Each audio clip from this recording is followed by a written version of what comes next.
What are you poor folks doing here? Unfortunately, my wife and I ran into a prime contractor employee at the upscale steak restaurant we had longed to visit. Behind me was my wife. This is not good. He didn't disappoint my expectations. Hey, is the person you're with a poor person in a tracksuit? The companions of lower-level poor people are poor too, huh? The next moment. Who do you think I am? Immediately after, the color drained from the prime contractor employee's face. Yes, my worst fear. It was that my wife's true identity would be exposed. Because my wife is. I'm home. Welcome back. Dinner is ready. I'm starving. Let's eat. Lately, you've been doing more overtime, haven't you? Is work getting busier? It's just a small eyeglass factory, but it seems there's a demand for what we do.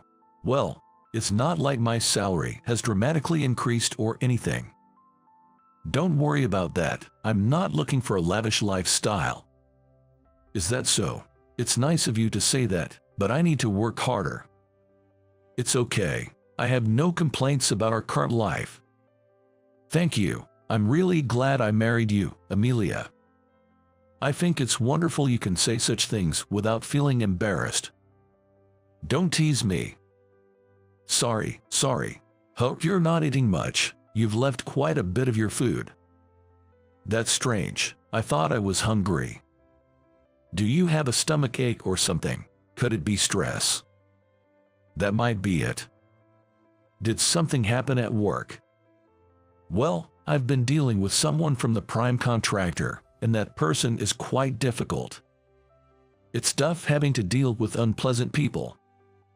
I was originally working as a craftsman, so I didn't have to deal with him, but the person who was dealing with him left the company.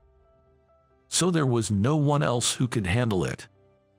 No one else could do the paperwork. We're short-staffed, so it had to be me, I guess. That sounds tough. Let me know if anything else happens. I'm always here to listen to your vents.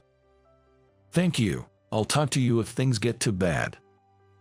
No, talk to me before it gets too bad. Right, I'll be careful. Thanks for the meal. As I told my wife, Amelia, my recent work has honestly been tough. Dealing with Jason from the prime contractor company has been a recent source of trouble. Jason is extremely selfish and has been giving us, the subcontractors, a hard time. Hello, Jason. The meeting time has passed. I'll be about 2 hours late. Forgot to give you a heads up. It would be helpful if you could let us know in advance if we're going to be late. Why should I do that? You want me, the prime contractor, to be considerate of subcontractors. I'm not saying you need to be considerate, but hey, remember this. Everything should be centered around me, the prime contractor. I don't care about the convenience of small subcontractor companies like yours. Anyway, you're in no position to voice your opinions when you should be grateful for the business. I apologize. We'll wait for you then. I hung up the phone with a sigh. This man, Jason from the prime contractor company, has always been this selfish. Being late is the norm for him, and he's hardly ever arrived on time. Far from it. Hello, about today's meeting, I'm gonna have to cancel. What? Why? I was invited to Mixer by my friend. He said that a very beautiful woman would join. Can't you prioritize our meeting? Come on, having dinner with a beautiful woman is way more fun than having a boring conversation with a dull subcontractor like you. That's the situation. If you're so keen on having the meeting, just do it by yourself. Please wait, Jason, this is a problem. By the time I called out, the call had already been disconnected. This kind of thing has become a daily occurrence, leaving me and the other employees exhausted. How much does he need to push people around before he's satisfied? No matter how much I racked my brain, I couldn't come up with a solution. Working as a craftsman used to be fun, but dealing with Jason was nothing but stress. However, Jason couldn't care less about the feelings of us subcontractors. We were pushed even further into a corner. I want to request the development of a new product. While it might be considered fortunate to be asked for work, the content of the request was utterly frustrating. The development costs were clearly insufficient. Naturally, I explained the situation to Jason. I don't care about that, just find a way to get the money. But that's realistically difficult. Difficult, don't get it twisted, whether you're in trouble or not doesn't matter to me at all. No, it's not just about me, it's... Shut up. When a prime contractor asks, a subcontractor should obey without question, even if the sky falls. Stop making excuses. I'm sorry. If apologies were enough, we wouldn't need subcontractors, even if it's tough. Just deal with it, that's all. Jason unilaterally imposed his conclusion and hung up the phone. Reluctantly, I reported Jason's product development request to the other employees, but they all felt the same as I did. Without an answer, I had no choice but to head home. Are you having trouble with the development costs not being enough? Yeah, I've been trying to think of various solutions, but I can't come up with any good ideas. I see. That Jason person really demands the impossible, doesn't he? It seems he quite enjoys making life difficult for subcontractors. Product development, huh? I've never made glasses before, so I can't offer any expert advice. You might not know about making things, but you like cooking, right? Yeah, but you're asking if I have any ideas from that. It's embarrassing to rely on you for this, but I want to know what you consider important when you're cooking. What I consider important in cooking. I do have some thoughts, but I'm not sure how they would relate to making glasses. That's okay. There might be a hint in there somewhere, so please tell me. All right. When it comes to coming up with new dishes, sometimes it's not just about adding things, but also about subtraction, about what you can see when you take things away. Subtraction, like cutting out the unnecessary and simplifying. Exactly. Now that I think about it, I've been focused on adding more and more, making things overly complicated. Take high-end steak, for example. It's created through thorough subtraction. Not that it's easy, don't get me wrong. That makes sense. Simplicity is important because it highlights the skill. I feel like I've learned something important. Thank you. You're welcome. I hope it helps solve your problem. I feel like I've grasped a thread of solution. Jason must have known that we subcontractors wouldn't be able to fulfill his request when he asked us to develop the new product. I swore to myself that I would astonish him. I couldn't let him have his way with us any longer. After days of trial and error, I discovered a manufacturing method unlike any we had used before. Listen up, everyone. This method might allow us to meet the prime contractor's demands. No one else could come up with a good idea. If you think you can do it, we'll have to trust you. I'll explain the method now. I shared the manufacturing technique inspired by my wife's advice with all the employees. Everyone exclaimed in admiration, saying they hadn't thought of that. This might be worth a try. We immediately set to work as a team, and the result was a great success. We were able to meet the prime contractor's demands with ease, and our performance stabilized. I never thought you'd actually be able to develop the product as requested. Well done. Thank you. We all worked hard together. Don't get cocky. Just because you got lucky this time doesn't mean it'll always work out. We will continue to work hard without becoming complacent. That humble act of yours is also irritating. Knowing your place as a subcontractor. What do you want us to do then? Shut up. Just watch. I'll make things so difficult for you that you won't be able to remain so composed. Why are you so hostile towards us? If I've done something, I'll apologize. I can stand it when people lower than me don't grovel. Is that the reason? The person who dealt with me before you was much more obsequious, always groveling. Are you talking about Daniel? He ended up leaving due to mental health issues. I'd prefer that 100 times over to your nonchalant attitude. What do you think subcontractors are? They're like pawns for relieving stress. Their only value lies in being looked down upon. That's you. Stop joking around. I'm not working for that reason. I couldn't care less what you do. I'll make sure you regret this. Remember that. Jason left for the prime contractor company, spouting what sounded like a villain's final words in an anime. Regardless of whether Jason was satisfied, we were able to meet the prime contractor's demands. Though I received thanks from everyone at the company for proposing the new manufacturing method, the person I most wanted to thank was none other than my wife. Amelia, I'm home. Thank you so much. Welcome back. What's going on all of a sudden? Remember the work advice you gave me before? Yeah, I think we talked about something like that. What about it? Using your hint about subtraction, I was able to discover a new manufacturing method.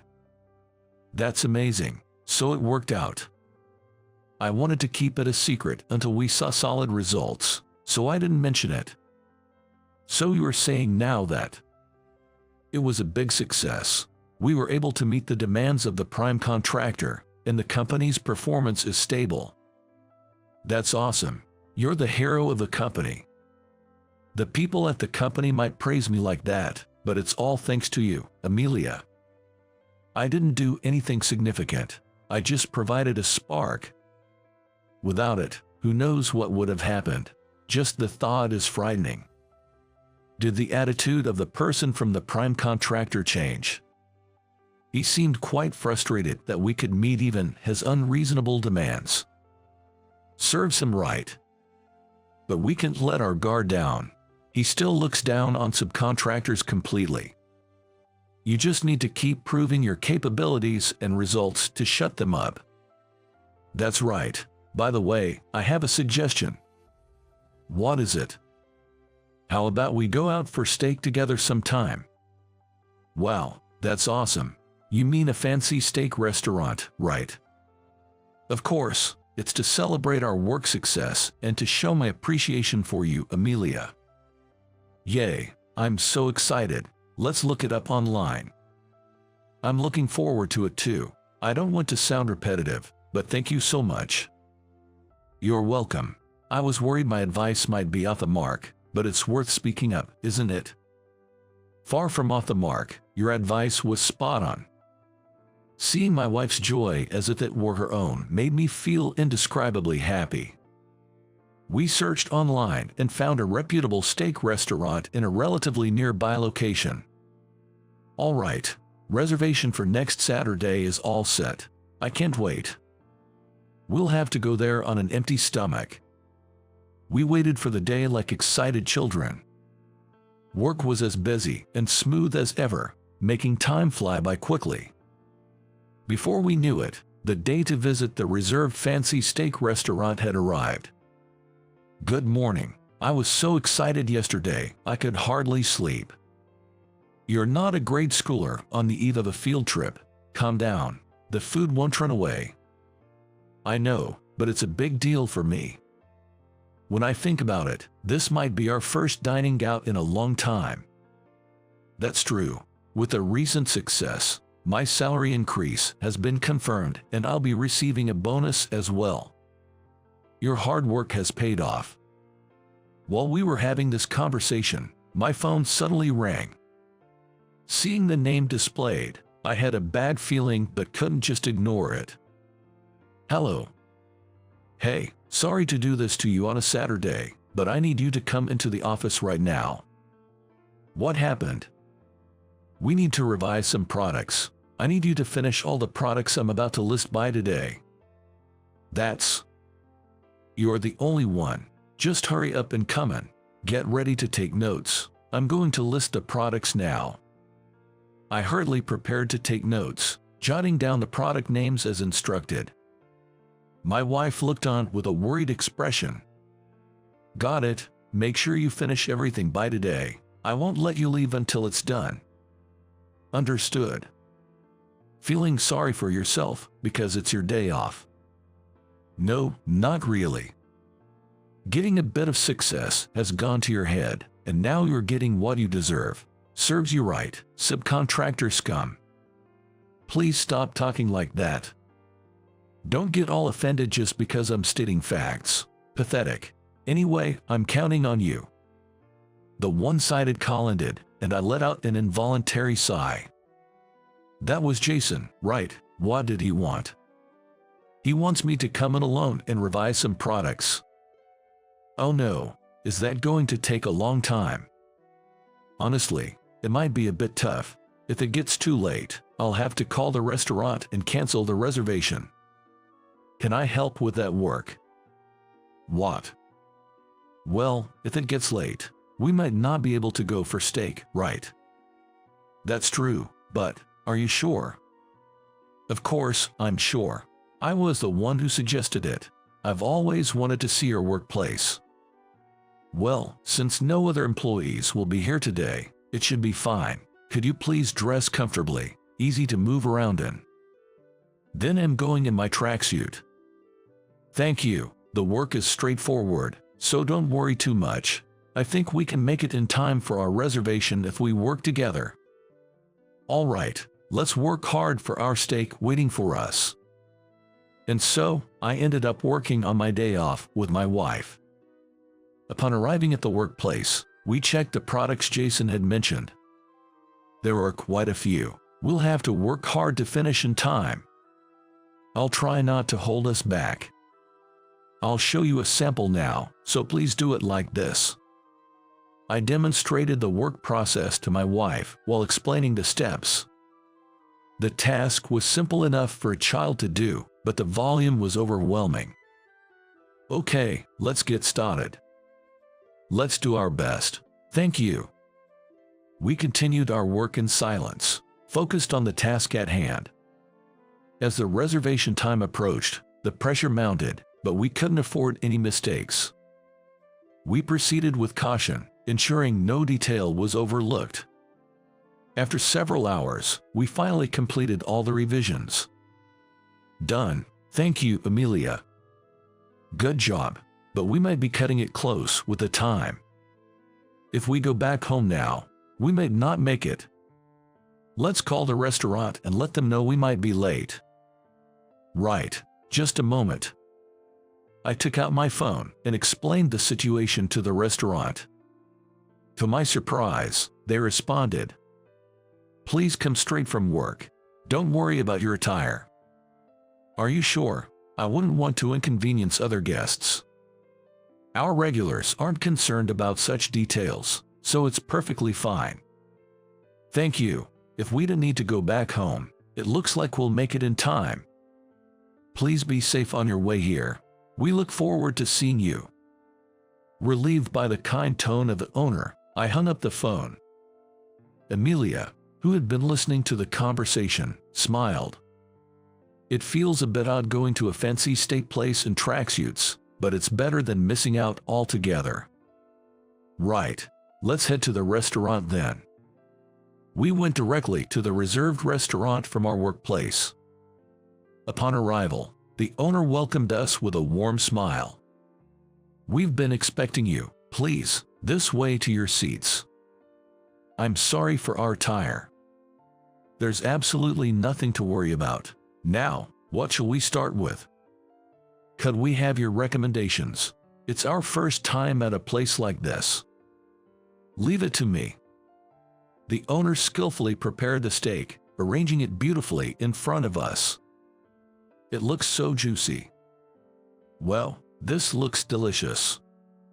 My wife and I nearly simultaneously brought the steak to our mouths. This is amazing. Better than I imagined. For me too. I'm surprised at how delicious this is. A first-time experience. I'm honored to hear you say so. We also ordered soup. which was also delicious. About 30 minutes in, the restaurant door opened. "Hey, boss, I'm here. Brought 3 ladies with me, so serve us something good, will you?" "Oh, Jason, welcome." I never imagined I'd run into Jason here. Despite urging me to rush today's work, what was he doing himself? He seemed in high spirits, accompanied by 3 flamboyantly dressed women. "Oh, here is the subcontractor guy. This isn't some cheap steak restaurant, you know. Are you sure you're not lost?" "Hello there." Jason sat down next to me with a smug grin on his face. Encountering him at such a moment, it's the worst possible timing. "Oh, is the lady sitting next to you your wife?" "Yes, this is my wife, Amelia. My husband always speaks highly of you." "Come on, glasses and tracksuits. Are you mocking me?" "We had our reasons for dressing this way." "Ah, a subcontractor's wife has no money, right? That must be the only clothing you have." "That's not the case. Poor people always stick together, right? Birds of a feather flock together." The pleasant mood was utterly ruined. The previously enjoyable atmosphere disappeared, and I couldn't help but frown. Amelia, sensing the tension, spoke up to Jason. "Isn't that quite rude?" "Huh, what's rude about it? My husband always works hard. Isn't your attitude towards him a bit too harsh?" "Do you even know who I am?" "No, I don't. I'm your husband's prime contractor. Show some respect." "Oh, is that so? What a boring woman. At least act a bit surprised. By the way, who do you think I am?" "Huh, just a poor man's wife, right? Would you still act this way if you knew who my father is?" "My father is the president of your company." "What?" Jason's smug expression froze like stone. "Did you not hear? I'm saying that Michael Parker, the president of your company, is my father." "What?" "Finally understood. The president's daughter. Why would she be with someone from a subcontractor company?"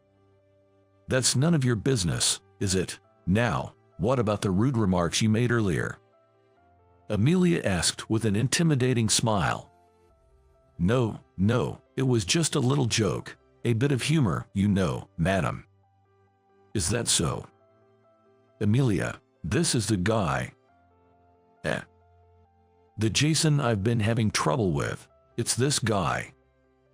This person is." Realizing that the man in front of her was the one who had been troubling me, Amelia's expression changed drastically. "So you're the Jason who has been causing my husband so much trouble?" "Oh, well, I mean, I'll be calling my father now. I'll make sure to report everything about you." Wait a minute, please. I'm sorry, I'm really sorry." Jason immediately started apologizing profusely. The 3 flashy women he brought with him were clearly taken aback by his behavior. "Please forgive me, I beg you, just don't let me get fired." Ignoring Jason's pleas, my wife called her father on the spot. "Dad, so there's been this issue with a man named Jason causing trouble." She calmly explained all of Jason's past impertinences. After a brief conversation, she ended the call. "Jason, it seems you're going to be fired." "What?" My father was furious. He couldn't believe the audacity of your actions. "Please, I'm begging you, call Mr. Parker again and ask him to reconsider." "Why should we, after everything you've done? If I had known you were the president's daughter, I wouldn't have acted like this." "That's exactly the problem. Now, please leave." "No way." Jason finally gave up. He paid the bill and left with the 3 women, looking dejected. "We're sorry for the disturbance." "It's all right. He's a regular, but he's always arrogant and rude, so this was refreshing." We tried to enjoy our steak again, shaking off the incident with Jason. Excluding Jason's interruption, it was a perfect evening. The next day around noon, my wife shared some news. Dad called earlier, and Jason has been officially fired. They acted quickly. Apparently, they did some digging and found a lot of misconduct and issues. Not surprising, given his selfish nature. It was quite a shock for him, learning I was the president's daughter. Well, that's understandable. Our relationship started because I had color vision deficiency, and you made special glasses for me. I've been interested in you for a while and wanted to get closer somehow. Thanks to the glasses you made, my world changed. I'm truly grateful. I'm the one who should be thankful. You said you respected my craftsmanship and wanted to master cooking to support me. When I decided to quit my job and become a full-time homemaker, I wanted to fully support your incredible craftsmanship. Feels like a lifetime ago. Your cooking is indeed professional grade. Thanks for the compliment. After this whole ordeal, I'm even more grateful to be married to you. Me too. It reminded me of how skilled you are as a craftsman. We reminisced about the past and cherished our current happiness. I was genuinely glad our efforts were recognized. Apparently, Jason's life has been quite miserable since he was fired. How did I end up working part-time at a convenience store after being employed at such a huge company? Hey, newbie, stop mumbling to yourself and get moving. Sorry. Rumors of my misconduct spread throughout the industry, and now no one will hire me. Still complaining. Knock it off. Sorry. It's pitiful, but he spends his days being scolded by younger part-time workers. Following Jason's dismissal, we were assigned a new contact person. This individual, named John, was the complete opposite of Jason, gentle and amiable. He never looked down on anyone simply because they were a subcontractor. How's the new contact person? He's fantastic, unlike anyone we've worked with before, both in terms of work and character. That's great to hear, especially after dealing with Jason. This must feel even better, right? True, but even without comparing, he's genuinely a great person. Sounds like it'll have a positive impact on work. Actually, it already is. Work efficiency has increased, and our performance is visibly improving. Wow, that's wonderful. This calls for a celebration. Maybe we should go back to that steak place. I'd love that. Last time our experience got interrupted, so I'd like to enjoy it from start to finish this time. Then let's make a reservation right away. Sounds good. The sooner, the better. Amelia excitedly made the reservation call, bubbling with the enthusiasm of a child. I hope these fulfilling days of work and personal life continue forever. Everything was perfect until you disappeared. What on earth is going on? I was being consulted by my colleague, Jason, about work. Jason was an excellent employee and was so elite that he was entrusted with important tasks. Yet, Jason started making mistakes one after another, just as I was demoted due to a mistake at work. Could it be that you were actually doing something behind the scenes? All right, I'll tell you the truth. At that point, I revealed the truth. Upon hearing it, Jason looked utterly astonished. My name is Michael. I work for a startup company. You might imagine that people working at a startup company are elites. Unfortunately, I wasn't very good at my job. I've always been slow to learn, struggling with tasks that others found easy. As a result, I was never the subject of high expectations from either my parents or teachers. Wanting to change this, I studied hard in high school. Being the least capable, I decided to work the hardest. Of course, my grades didn't improve immediately. They were so low it was quicker to count from the bottom of the ranking. Yet, I persisted without despair. Along the way, I was sometimes mocked by my classmates. Just give up. You study hard but never get results.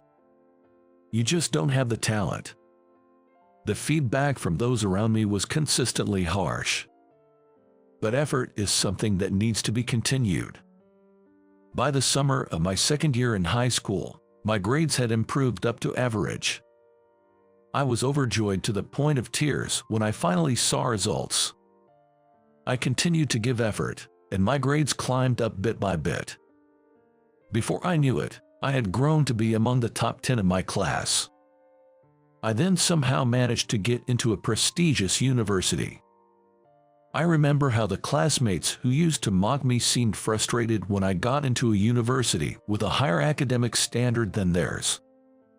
Afterwards, I pursued information studies in university and studied IT. Leveraging that experience, I joined this company. Considering my poor performance as a student in my younger years, this was a significant achievement. However, that's just my personal view. Within this company, I was just an ordinary person. Especially Jason, my colleague, was exceptionally talented, and it would be disrespectful to compare him with me. Tasks that took me about 2 days to complete could be done by Jason in about 3 hours. He was trusted by everyone around, a complete opposite of me. And this applied to the mental aspect as well. I was faint-hearted. Afraid of being scolded by my superiors, I couldn't even express my own thoughts. However, Jason, though having a strong sense of pride, faced any opponent without fear and had the strength to confront difficulties. He was capable at his job and confident in himself. I envied that aspect of him. And yet, as I say this, Jason and I weren't on bad terms. In fact, we got along well both personally and professionally. Indeed, Jason and I were opposites in every way. But conversely, because he had what I lacked, we never fought and could interact with fresh feelings. We often went out for drinks after work and got along well as friends. However, that was a story from a few months ago. Recently, we have grown apart. The reason for this is that the company has seen exponential growth in its performance over the last few years. Recently, having secured contracts with major corporations, the company became extremely busy. While the president was pleased with the company's growth, he anticipated that we would soon be unable to keep up with the workload. Thus, it was decided to establish branch offices to divide the work. However, despite the company's growth, it had not yet reached the point where it could increase its staff. I heard it would still take some time to hire employees for the branch offices. As a result, each employee was burdened with a significant amount of work. As the workload gradually increased, everyone was eager for the branch offices to hire more staff. I was so busy every day that I felt dizzy. But Jason had it even harder. Valued for his excellence, Jason was being assigned more and more important tasks. This business contributed to our decreased interactions. One day, amidst these busy days, something new happened. The company decided to prioritize assigning tasks to capable employees in order to boost performance. These employees would receive salary increases or special bonuses. This strategy motivated everyone to work harder, but eventually, the company became entirely merit-based. A cutthroat atmosphere began to pervade the office. Then, the new boss arrived. His name was Brian, and he joined us mid-career, having been poached from another company. True to his reputation, Brian was exceptionally skilled. He handled tasks efficiently and was more capable than anybody. However, he had a very difficult personality. If a subordinate made even a slight mistake, he would scold them harshly, even in front of others, saying, "What are you messing up? Can't you do something this simple?" As a result, employees became wary and fearful of getting too close to Brian. I also found him difficult to deal with, so I tried to keep my distance. Unfortunately, that just wasn't possible. Because, within this company, I wasn't considered capable. Thus, Brian noticed my performance and targeted me. "You're not getting any work done at all. I'm sorry. You're so useless." Being targeted by Brian, I was scolded almost daily. And because of that, a few months later, I was deemed unnecessary for the company due to my many mistakes and was told, "You make too many errors. We don't need you in this company." As a result, I was demoted and transferred to a branch office. Being judged as useless and demoted was indeed disheartening. But I also thought it was inevitable. In reality, I was less capable than my peers, and in a meritocracy, this was expected. Moreover, looking on the bright side, it could even be seen as a good thing. I had been constantly targeted and harshly scolded by Brian every day. I was freed from that, so in a sense, I was lucky. Now that Brian was not towering over me, I decided to switch gears and do my best at the branch office. "I've been assigned here starting today. My name is Michael. Nice to meet you." Upon arriving at the branch office, I greeted the employees.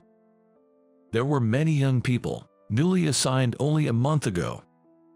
Determined not to be outdone by them, I resolved to work desperately hard. But things were a bit unexpected. "Welcome, Michael. Thank you for coming to our branch." Even though we were supposed to be meeting for the first time, I was somehow warmly welcomed. Why are you welcoming me so much?"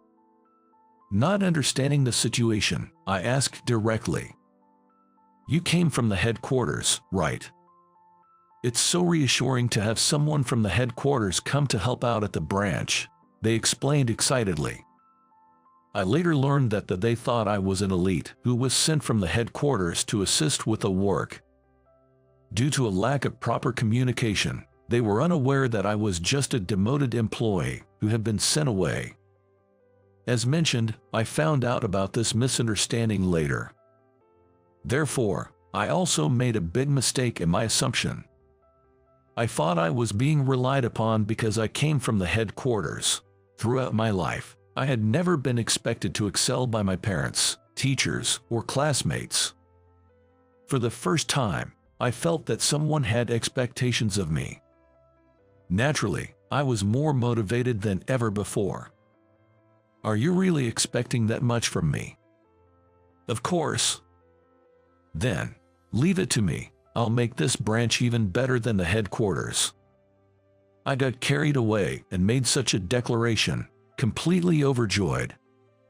But this led to a happy miscalculation. Filled with motivation, I shed my timid personality and started voicing my opinions proactively. "Let's reduce the staff for this task from 5 to 2 and allocate the rest to this other task." "But won't that make it tough?" "No, this task might seem complicated, but it's quite simple, so I think it can be done with fewer people." "I see, let's try that. Besides, the employees here are capable, so I'm sure it will be fine." There were many young and inexperienced employees here. So, I proposed various reforms to make work more efficient.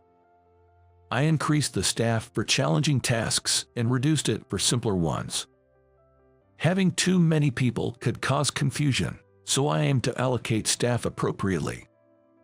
Despite being clumsy, my experience at the headquarters proved useful here. Work at the branch felt easier compared to before, and I could be more considerate of others, thanks to the tricks I learned from Jason. By implementing these changes, I played a significant role. Efficiency improved, and work was significantly speedier than before. Furthermore, the reduced workload made everyone more vibrant and energetic in their daily tasks. The branch's performance soared, earning praise even from the headquarters. "I'm glad you came, Michael. Really, please stay here forever." With the improved performance, I received gratitude from the employees at the branch. I had never achieved such results or been thanked like this in my work life before. I was delighted and found joy in my work. It's all thanks to you guys. I'm the one who should be thankful. My work was going better than ever, and I was even more motivated. But on the other hand, someone was facing difficulties. That person was none other than my former colleague, Jason. After I left, a series of troubles had occurred at the headquarters. Not just one or two, but many problems had arisen. The headquarters was busy dealing with these issues. And the root cause of these troubles was Jason. It was discovered that many tasks handled by Jason contained errors, mistakes in documents, and errors in communication. These errors accumulated and resulted in causing many problems, it seems. Jason had made such significant mistakes, but it was something he had never experienced. Therefore, initially, there were opinions suggesting it might have been some sort of mistake. And Jason himself believed most strongly that he couldn't have made such errors. It has to be some mistake. There's no way I would make such errors, Jason argued. However, in the end, it was conclusively determined to be Jason's mistake. It seemed like the end of the troubles, but no, someone is trying to pin this on me. Even so, Jason refused to admit his mistakes. And he repeatedly claimed that the errors were not his fault. But no matter how much he pleaded his innocence, the fact remained that he had caused trouble. Despite this, he didn't apologize for the inconvenience he had caused to others and refused to acknowledge his mistakes. As a result, Jason lost trust. Moreover, people started saying, Jason is good at his job, but I've always found him hard to deal with. Yeah, I get it. He's always so condescending and just brags all the time. It's annoying. Due to his high pride, his unconscious behavior seemed to have made others uncomfortable, leading to people talking behind his back. Gradually, Jason became isolated and looked at with cold eyes by those around him. This deeply hurt Jason, affecting his work. He started making mistakes he wouldn't normally make, causing further inconvenience. How many times do I have to tell you before you stop making mistakes? You're useless. Targeted by Brian, Jason ended up being scolded almost daily. Before he knew it, he was in a similar rough situation, just like I had been in. That day, I was working like any other day. Then, I received a message on my phone. It was from Jason. "Can you make some time to talk?" was all the message said. It wasn't the first time I had received a mail from Jason. But somehow, I sensed that Jason was feeling down. Any time is fine. Then, come to the cafe in front of the station at 1 p.m. Got it? Worried about Jason, I quickly agreed to meet him. When the time came, I went to the cafe where Jason was already sitting. "Sorry to keep you waiting. Sorry for calling you out so suddenly." "It's fine. So, what's up?" When I asked, Jason quietly began to speak, looking down. "What did I do wrong? Everything was fine until you were gone. What's happening?" The topic was indeed about work. But unexpectedly, Jason was suspicious of me. "Ever since you left, I've been official. Tell me, were you doing something behind the scenes?" As Jason said, his troubles had begun right after I was demoted. It could seem coincidental, but Jason felt something was wrong. He started to make mistakes he had never made before, and me leaving the headquarters. He suspected some connection between these events. To be frank, he was right. Yes, the mistakes were my fault. There was no point in hiding it any longer. It would only lead to further suspicion. So, I decided to reveal the truth.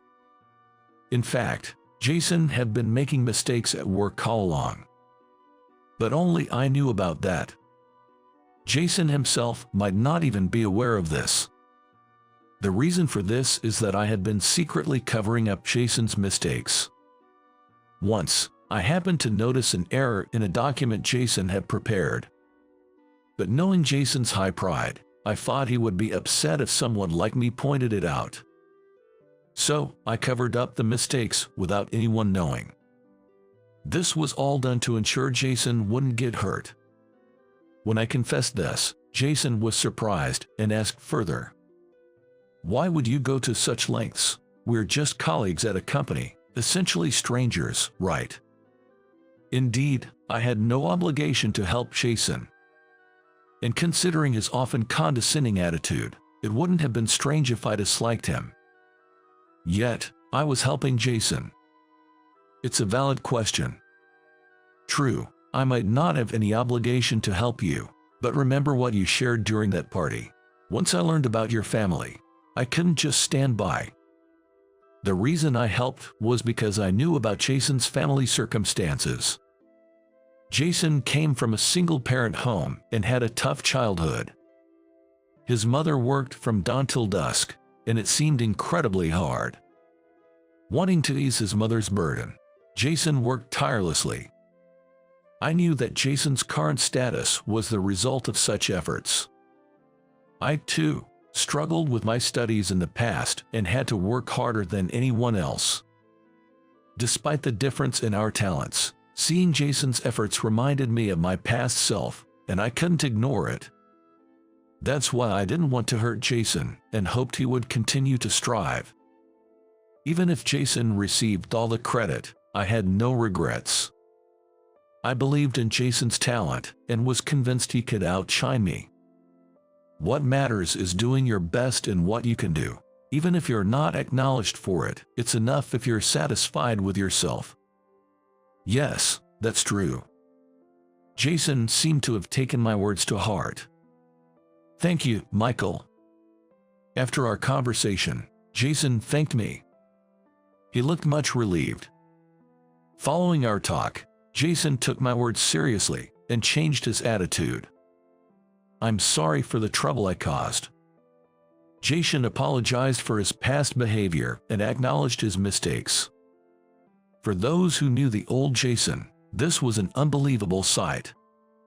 "What are you apologizing for?" "An apology won't change your reputation, you know."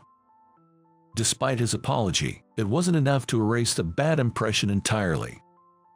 He was still looked at with cold eyes from other employees. But Jason accepted that, too. Shedding his pride, he decided to start afresh, facing himself honestly and determined to rebuild from scratch. Taking criticism as fuel, he began to engage with his work more earnestly. Gradually, as Jason changed, the employees around him began to acknowledge him. Little by little, he was regaining their trust. Jason will surely continue to grow. With his genuine talent, I hoped he would keep striving. Meanwhile, someone else was having a tough time instead of Jason. It was our boss, Brian. "Unlike these people, I'm superior," Brian boasted, full of himself because of his perceived excellence. However, despite such arrogance, it seems that one day Brian made a tremendous mistake. Fortunately, there was still a chance to rectify the error, so he immediately sought the employees' help to fix it. "Hey, help me out." "Huh?